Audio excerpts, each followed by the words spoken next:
यजुर्वेद के दो मंत्र, यजुर्वेद के 11वें अध्याय के ये मंत्र हैं।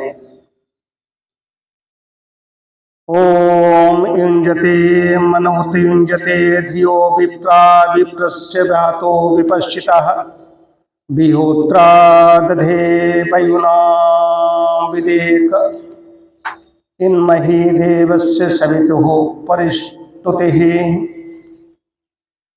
दान देने लेने के स्वभाव वाले बुद्धिमान पुरुष जिस बड़े संपूर्ण विद्याओं से उक्त आप्त पुरुष के समान वर्तमान सब शास्त्रों को जानने वाले पुरुष से विद्याओं को प्राप्त हुए विद्वानों से विज्ञान युक्त जन सब जगत को उत्पन्न और सब प्रकाशक जगदीश्वर को बड़ी सब प्रकार की स्थित है उस तत्व ज्ञान के विषय में जैसे अपने चित्त को समाधान करते और अपनी बुद्धियों को युक्त करते हैं, वैसे ही प्रकृष्ट ज्ञान कला अन्य के सहाय की अपेक्षा से रहित हो मैं विधान करता हूँ।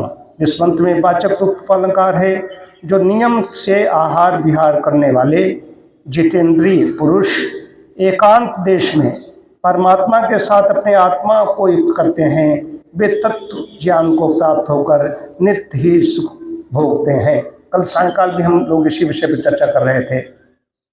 बात जब तत्व ज्ञान की होती है तो उसके लिए आपको एकांत सेवन करना पड़ेगा।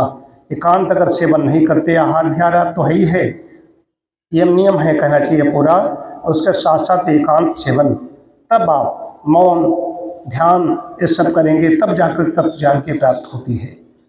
दूसरा मंत्र एक और है, ओम युजेवाम ब्रह्म पूर्व्यम नमो भिर्विश्लोक एतु पत्येव सूरेः षड्वन्तु विश्वे अमृतस्य पुत्रा एधामानि दिव्यानि तस्थुः। हे योग शास्त्र के ज्ञान की इच्छा करने वाले मनुष्यों, आप लोग सत्यवाणी से संयुक्त मैं सत्कारों से जिस पूर्व के योगियों ने प्रत्यक्ष किए सबसे बड़े व्यापक ईश्वर को अपने आत्मा से युक्त करता हूँ। वो ईश्वर तुम योग के अनुष्ठान और उपदेश करने आत्मा से युक्त करता हूँ। वो ईश्वर तुम योग के अनुष्ठान और उपदेश करने वाले दोनों को विद्वान को उत्तम गति के अर्थ मार्ग प्राप्त होता है, वैसे विविध प्रकार से प्राप्त होवे। जैसे अच्छे संतानों के तुल्याज्ञाकारी मोक्ष को प्राप्त हुए विद्वान लोग अविनाशी ईश्वर के योग से सुख के प्रकाश में होने वाले स्थानों को अच्छे प्रकार को प्राप्त होते हैं, वैसे मैं भी उनको प्राप्त हूँ।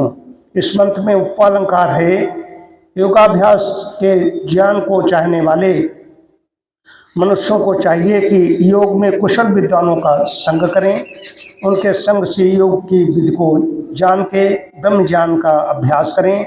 जैसे विद्वान का प्रकाशित किया हुआ मार्ग सबको सुख से प्राप्त होता है, वैसे ही योगाभ्यासियों के संग से योग विधि सहज में प्राप्त होती है।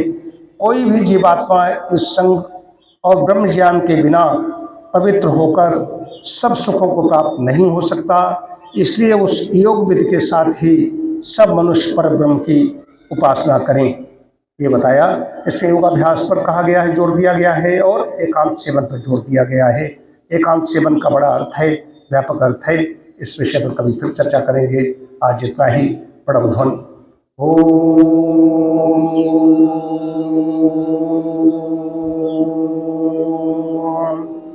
शांति शांति शांति।